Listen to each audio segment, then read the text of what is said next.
One of the early surprises in the 2020 presidential campaign may be the ascent of Pete Buttigieg. Yeah, he's polling in 5th place among Democrats, but won the fundraising race last quarter. And when I caught up with him today in Rye, New Hampshire, he was eager to talk about what he believes sets him apart and his connection to Boston. A few months ago, a lot of people couldn't pronounce his name. Now, Pete Buttigieg is out fundraising the other Democrats running for president and drawing crowds like this one in Rye. And we've got to break this idea that only one party can talk about national security. Buttigieg talks about values and generational change, a la his political hero JFK. And he's no stranger to Massachusetts. Growing up in Indiana, there was kind of a mystique to Boston. I'm thrilled by that. You were a summer intern for Ted Kennedy, graduated from Harvard, you worked for John Kerry's presidential campaign. How did these experiences shape you?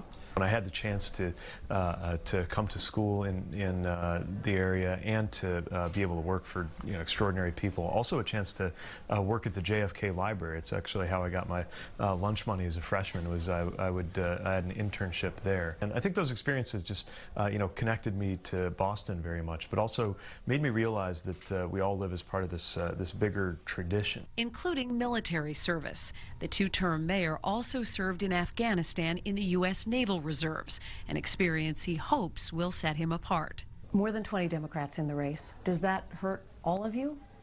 I think it's actually pretty healthy right now to see the full range of ideas, opinions, personalities, but there will come a time when we all have to come together. We learned this the hard way in 2016. How would you describe yourself politically? Well, I consider myself a progressive. Another way I talk about it is that I'm a democratic capitalist. I believe in universal health care. I believe in quality public education. I believe in making sure that we have humane treatment of people across the country, including at the borders. I think climate action and racial equality are imperative. Buttigieg is the only openly gay candidate in the race.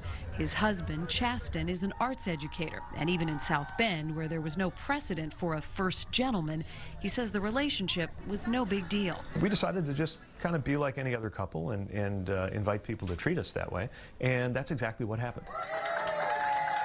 This millennial mayor says he is proud of his marriage, his service, and his campaign. But you're also 37 years old, and you're in a field of 20-plus Democrats taking on a president with his highest approval ratings at a time when the economy is strong.